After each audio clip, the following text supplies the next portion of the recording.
మాజీ మంత్రి BRS working president KTR పై case నమోదైంది. అధికారిక చిహ్నంలో చార్మినార్ తొలగింపుపై చార్మినార్ వద్ద కేటీఆర్ బీఆర్ఎస్ నేతలు నిరసన తెలిపారు.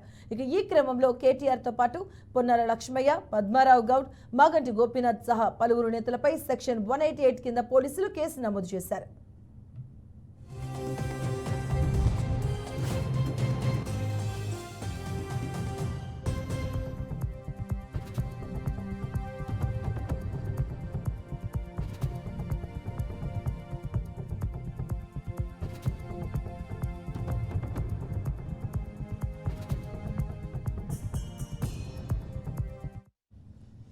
కాంగ్రెస్ ప్రభుత్వం రాష్ట్ర అధికారిక చిహ్నంలో ఉన్నటువంటి కాకతీయ కళా తోరణం చార్మినార్ను తొలగించి వాటి స్థానాల్లో కొత్త డిజైన్ రూపొందిస్తున్నట్లుగా తెలుస్తుంది. ఇక లోగోలో మార్పులు చేస్తూ సీఎం రేవంత్ రెడ్డి తీసుకున్నటువంటి నిర్ణయంపై బీఆర్ఎస్ నేతలు తీవ్ర స్థాయిలో మండిపడుతున్నారు.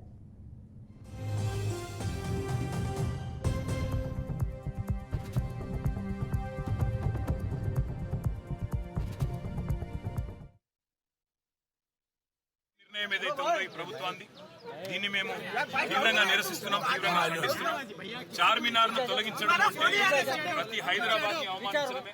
ప్రతి ఒక్క